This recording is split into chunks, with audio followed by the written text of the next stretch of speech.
My mother tried to ruin my wedding and destroy my relationships with my husband, but I left her, and after 3 years when she'd lost home, she begged me to help her. Growing up, I always knew my mother had a strong personality. She loved control, loved being the center of attention, and always made sure things went her way. If they didn't, she made sure everyone around her paid the price. But despite all that, I never thought she would go as far as trying to ruin my happiness, until I decided to marry James. James and I had been together for 3 years before he proposed. He was everything I had ever wanted in a partner: kind, patient, supportive, and, most importantly, he loved me for who I was. Unlike my mother, he never made me feel like I had to earn his love. He just gave it to me freely. When he got down on one knee and asked me to marry him, I said yes immediately.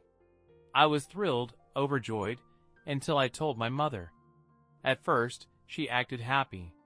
She hugged me tightly, told me how proud she was, and even asked to see the ring. But I knew her too well. There was something in her eyes, something cold and calculating. It didn't take long for her true feelings to come out. A week later, she sat me down in her kitchen and sighed, like she was about to tell me the worst news in the world. "I don't trust him," she said. "There's something off about him. I don't think he really loves you." I almost laughed. "What are you talking about? James has done nothing but love and support me." She shook her head, stirring her tea slowly. "I've been around longer than you. I can see things you can't. Trust me, sweetheart. He's not who you think he is." I didn't take her seriously at first. She had always been the kind of person who found fault in everyone. But then, little things started happening. She called my aunts and uncles, telling them she was worried about me. She told them James was after my money, which was ridiculous because I barely had any. Then, she reached out to my dad, who had been divorced from her for years, and tried to convince him that James had a dark past. "I heard he cheated on his ex," she told my father. "I don't want our daughter to go through that." My dad, thankfully, didn't believe her. But other people did.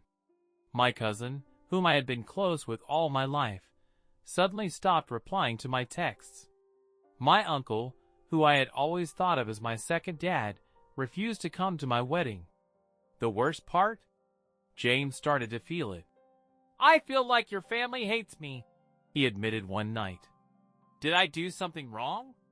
"No," I said, my heart aching. "It's my mom. She's trying to turn them against you." He sighed, rubbing his temples. "Why? What does she get out of this?" "Control. She wanted to be the most important person in my life. And the fact that I was choosing James over her? She couldn't stand it. When her lies didn't work, she moved on to sabotage. She called my wedding venue and tried to cancel my reservation. When I found out, I had to rush to the place and explain that my mother had no authority to do that. Then, she contacted my florist and told them I had changed my mind and didn't need the flowers anymore. Again, I had to call and fix the mess. But the worst thing she did? She called James's mother. She found her number and told her that James was making a mistake, that I was a selfish, ungrateful daughter, and that I would ruin his life. James's mother, thankfully, didn't believe her. But when James found out, he was furious. "That's it," he said. "I don't care if she's your mother. She's not welcome at the wedding." I hesitated. As much as I hated what she was doing, she was still my mother. Could I really cut her off? In the end, I let her come, but I made it clear, one wrong move, and she would be thrown out. The day of my wedding, she showed up in a black dress, acting like she was at a funeral. She sat in the back, arms crossed, looking miserable the entire time. And when the ceremony was over, she left without saying a word. That was the moment I knew I had lost my mother, but I had gained something better. a life free from her control.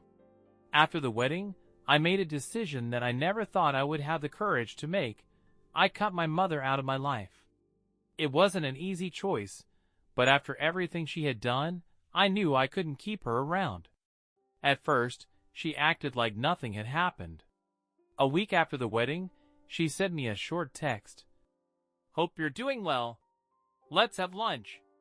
I stared at my phone, my heart pounding. No apology, no explanation, just a casual message, as if she hadn't spent months trying to destroy my marriage. I didn't reply. Then came the voicemails. At first, they were sweet. "I miss you, sweetheart. I just want to talk." Then, they turned passive-aggressive. "I can't believe my own daughter is treating me like this, after everything I've done for you." And finally, they became angry. "Fine. If you want to throw away your family for some man, go ahead. But don't come crying to me when he leaves you." James helped me every time I listened to her messages, rubbing my back as I cried. "You don't have to listen to them," he reminded me. "You don't owe her anything." And deep down, I knew he was right. I blocked her number. For the first time in my life, I was free. The next few years were the happiest I had ever been. James and I moved into a small but cozy apartment. It wasn't much, but it was ours. Without my mother's negativity, I felt lighter. I wasn't constantly walking on eggshells, afraid of what she might say or do. I focused on my career, and James built his own business. We worked hard, saved money, and slowly built a life together. The best part? I found real family in the people who stood by me. James's parents treated me like their own daughter. My best friend, who had seen through my mother's lies, never left my side. Sure, I missed some of my relatives, the ones who had believed my mother's lies. But over time, I realized something. If they were so easily manipulated, maybe they were never really on my side to begin with. I thought about my mother less and less. She had made her choice, and I had made mine. Then, 3 years later, she came back. It started with an email. "I need to talk to you. It's urgent. Please." I stared at the screen, my hand shaking. After 3 years of silence, she was reaching out again. I debated ignoring it, but something about the way she wrote, "urgent," made me pause.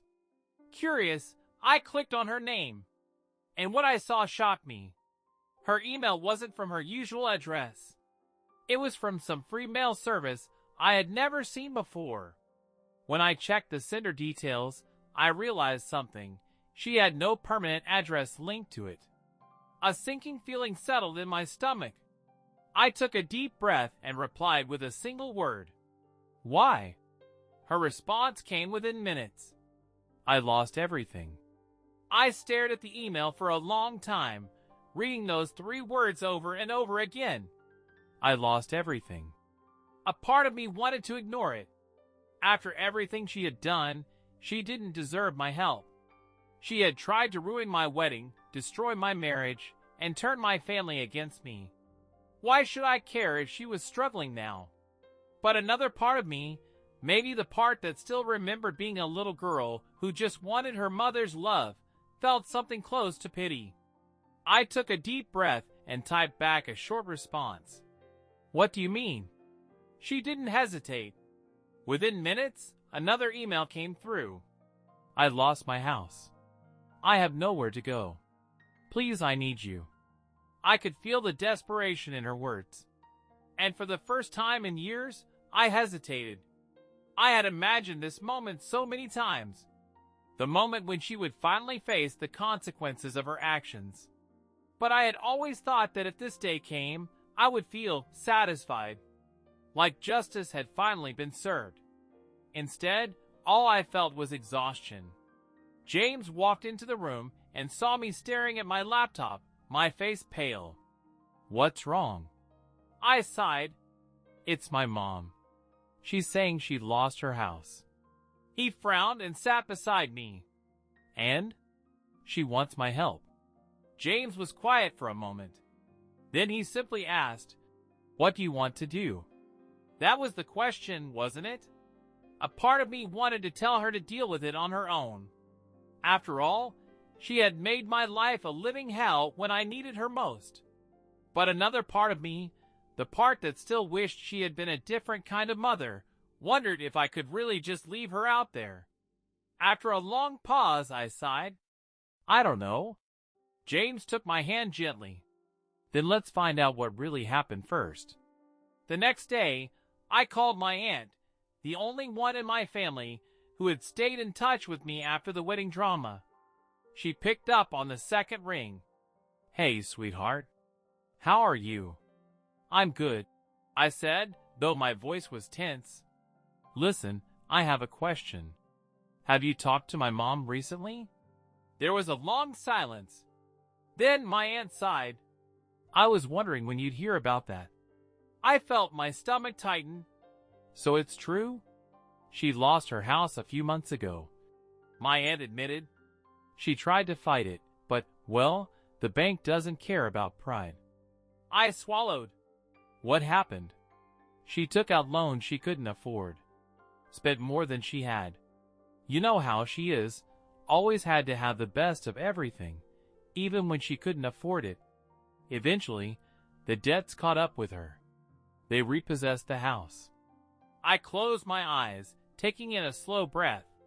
I wasn't surprised, not really. My mother had always cared more about appearances than reality. "She's been staying with a friend, but I guess that didn't last," my aunt continued. "She doesn't have many people left, you know. She pushed most of them away." Just like she had pushed me away. I rubbed my temples. "So now she's reaching out to me." My aunt sighed. "I figured she would. You're the only one left who might still care." And that was the problem. Did I still care? That night, I sat in bed, staring at the ceiling, unable to sleep. James wrapped an arm around me. "Still thinking about her?" I nodded. He kissed my forehead. "You don't owe her anything, you know." "I know," I whispered. "But it doesn't make it easier. Because no matter how much I wanted to pretend she was just a stranger, she wasn't. She was my mother. And now, for the first time, she needed me. The real question was I willing to help the woman who had never once helped me? The next morning, I sat at the kitchen table with my laptop open, staring at my mother's last email. "I lost my house. I have nowhere to go. Please, I need you." I had read those words at least 100 times, but they still didn't feel real. This was the same woman who had spent years controlling me, manipulating me, trying to ruin my happiness. The same woman who had turned my family against me and walked out of my wedding like she was mourning a loss. And now she was begging for my help.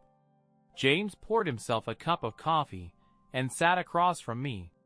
He didn't say anything at first, just watched me as I debated what to do. "I don't know if I should respond," I admitted. He took a sip of coffee, then set the mug down. "You don't have to." I looked at him. "But what if she really has no one else?" James sighed, leaning back in his chair. "If she had treated you differently, we wouldn't even be having this conversation. But after everything she did to you, does she really deserve your help?" I bit my lip. "I don't know. But it feels wrong to ignore her completely." James nodded, thinking for a moment. "Okay, so let's say you do help her. What does that look like? Do you invite her into our home? Give her money? Find her a place to stay?" The thought of having her in our home sent a cold chill down my spine. I shook my head quickly. "No, she can't live with us." "Then what?" I hesitated. I didn't know. After struggling with my thoughts all morning, I finally typed out a response. "What exactly do you need?" It wasn't a promise. It wasn't an offer. Just a simple question. She replied almost instantly. "I just need somewhere to stay for a little while." I won't be a burden. Please, I have nowhere else to go. I stared at the screen, my fingers hovering over the keyboard. She wanted to live with us. Absolutely not. I took a deep breath, steadied myself, and typed back. I can't offer you a place to stay, but I can help you find a shelter or an affordable rental. I sent the message before I could second-guess myself.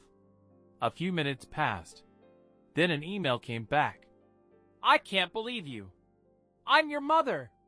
After everything I did for you, you won't even let me stay with you for a little while? Are you really this selfish? I felt my chest tighten, my breath quicken. Even now, when she had nothing, she was still trying to manipulate me. I shut my laptop. She's mad, isn't she? James asked. I nodded. He reached across the table and took my hand in his. You did the right thing. I wanted to believe that. But why did it still hurt? Days passed, then a week. My mother didn't contact me again. I tried not to think about her, but it was hard. I wondered where she was, if she had found a place to stay. I wondered if she was safe. Then one afternoon, I got a call from my aunt. I don't want to pressure you, she said carefully, but your mother is staying in a motel right now. She's running out of money. I don't think she'll ask you again, but I know she's struggling. I closed my eyes. I had already done more than I owed her. But something deep inside me still felt torn. Should I help her? I asked softly. My aunt sighed. That's up to you, sweetheart. But whatever you do, make sure it's on your terms. That night, I made a final decision. I wasn't going to let her move in. I wasn't going to give her money. But I would do one last thing. I searched online and found a list of support programs for people in financial trouble. Shelters, food banks, community housing. I put everything into an email and sent it to her. A few hours later, she replied, So that's it? You're just going to throw me away like garbage? I didn't respond. I had made my choice. For once in my life, I had put myself first. After I sent that final email, I felt something shift inside me. For years, my mother had controlled so much of my life. Even when I cut her off, a part of me still carried the weight of her words, her anger, her manipulation. But now, for the first time, I felt free. James noticed the change, too. You seem lighter, he said one evening as we sat on the couch. I nodded.